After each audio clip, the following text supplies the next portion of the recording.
Now we all know that all these three sources have their limitations. They are not perfect. What are these limitations? Well, the one with this, direct perception, the limitation could be that my sense organs have some limitations and I don't see things properly. I think I see something and to me it appears like smoke, but actually it is just mist. So there could be a problem with sense perception, with the ability of my sense organs. Inference. What could be the limitation of inference? It could be that I'm inferring wrongly. My thought process is not correct. I'm seeing smoke and I'm inferring that there is not fire, something else. Dry ice. Dry ice. Whatever it is, some inference that actually doesn't make sense. So inference is also limited. And authority can also be very limited. There can be a problem with authority.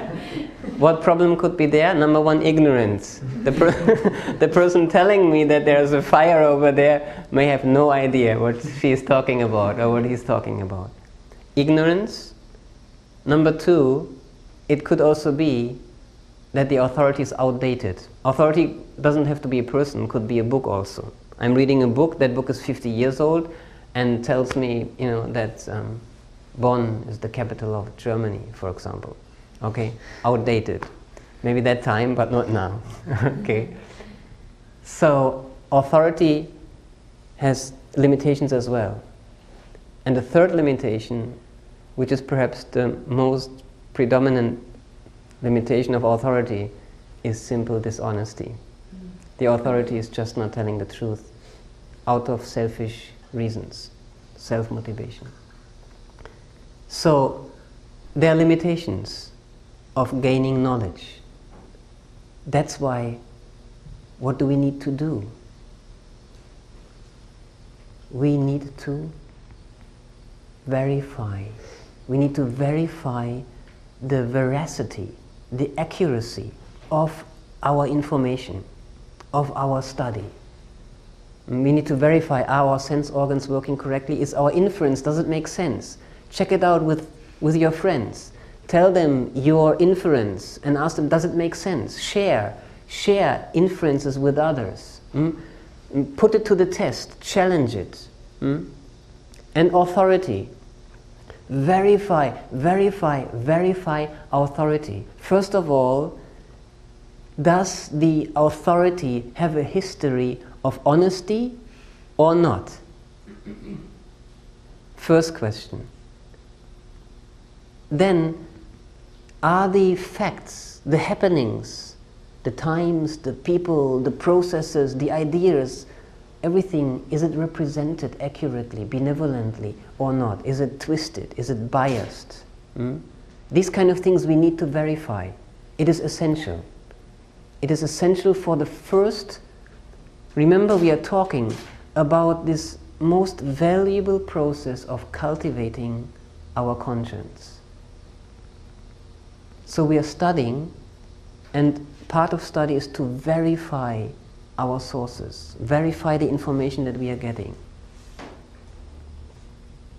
A leader of a certain country wants to convince his Congress to go to war with another country and wants to convince the population as well, and brings forth certain data, certain information. It needs to be verified. Are these information correct? Is the source of the information reliable or not? Get independent information. Maybe the reason to go to war, this leader says, is because that country has very dangerous weapons and is about to attack us. I'm just giving a very general example here. So, verify. Is it so? is the leader or the leaders who are saying that, do they have a history of veracity, of being honest and telling the truth? One question. Then, is this verified by independent groups? Is there perhaps an international group that is actually in that country to perhaps research whether there are such weapons or not? And what does that international group have to say? So verify, study. It is essential. We're talking about participating in a decision that could cause the loss of life of thousands and 10,000s of people. So this is pretty important for us to participate, to choose someone as representing us. And we need to know what is our stand and who would represent that stand.